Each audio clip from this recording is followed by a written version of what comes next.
You type the message, you read it back. Something feels off, so you delete the last 3 words and rewrite them.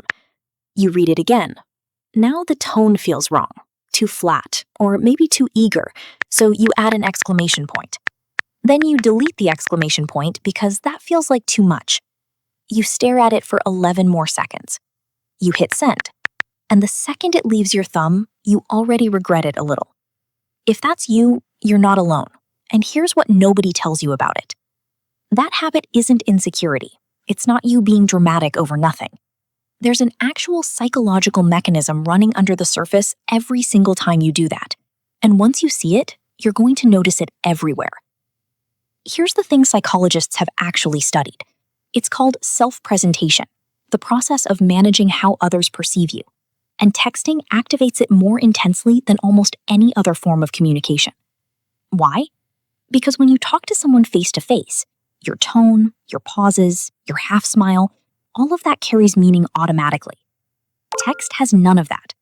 Every single signal you'd normally send for free, you now have to build manually, word by word, in a box with no context. So your brain, the same brain that evolved to read a raised eyebrow in half a second, is suddenly asked to encode all of that into 11 typed words. No wonder it takes 3 drafts. There's a deeper layer here too, something researchers call rejection sensitivity.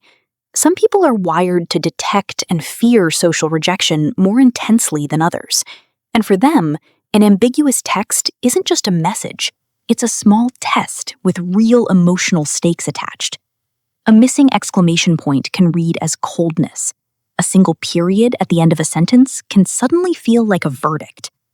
Studies on rejection sensitivity show that people high on this trait actually process ambiguous social cues differently in the brain, scanning for threat in places where there isn't one, because somewhere along the way, they learned that being misread came at a cost. And that cost is usually old. Think about where this pattern actually starts. Maybe it was a joke that landed wrong in front of the wrong person. Maybe it was a message that got screenshotted and passed around. Maybe it was simply growing up in a house where tone mattered more than words, where the wrong inflection at dinner meant a very different night. Whatever the specific memory is, the lesson underneath is almost always the same. Get the delivery wrong, and there are consequences. So the brain builds a system to prevent that from ever happening again. And texting, with its total absence of tone, becomes the perfect place for that system to go into overdrive. Here's what's fascinating about this, though. It's not actually irrational. From an evolutionary standpoint, being misunderstood by your group used to be genuinely dangerous. For most of human history, you didn't have thousands of potential connections. You had your tribe. And if your tribe misread you as hostile or cold or disrespectful, the cost wasn't an awkward silence. It was potential exile. And exile back then meant death. Your brain doesn't know the difference between a group chat and a hunting party from 40,000 years ago. It just knows that being misjudged is dangerous. So it checks and rechecks and checks again. But there's a version of this that isn't protective anymore. It's worth being honest about that.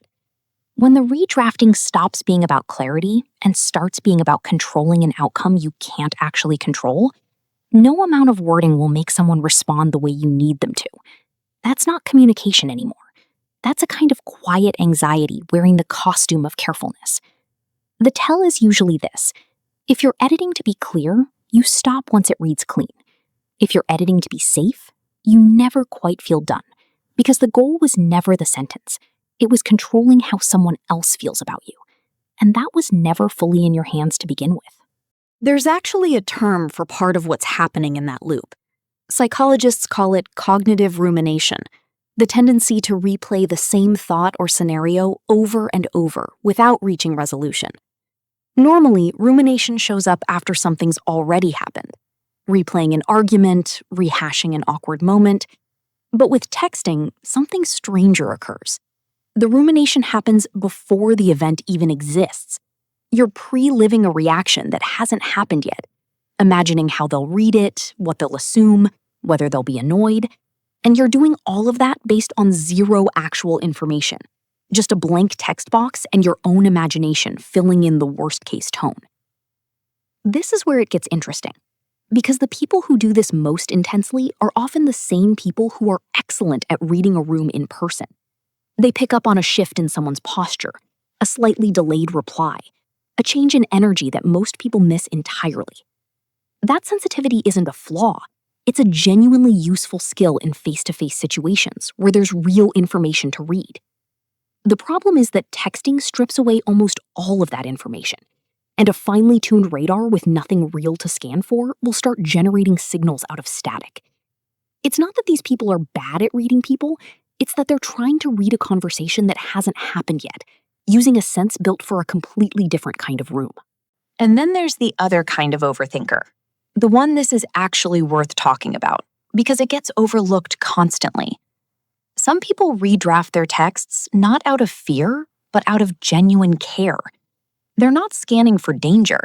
They're just unwilling to let a careless sentence hurt someone by accident. They know words carry weight, and they'd rather spend 11 extra seconds getting it right than fire something off and clean up a misunderstanding later.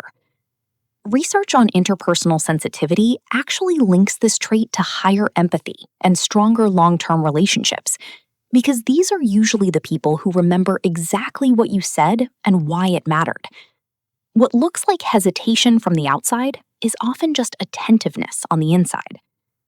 So if you're someone who rereads a message 5 times before it goes out, ask yourself honestly which version this is. Are you checking because you care about being understood? Or are you checking because some part of you still expects to get it wrong? Because one of those is a strength you've probably never given yourself credit for, and the other is worth gently loosening your grip on. Either way, you're not broken, and you're definitely not the only one doing this at 11 p.m., thumb hovering, message half-written, wondering if this is finally the version that lands right. If this sounds exactly like you, you're probably going to relate even harder to why some people go completely silent during an argument instead of saying anything at all, and the psychological reason behind that one might surprise you even more than this did.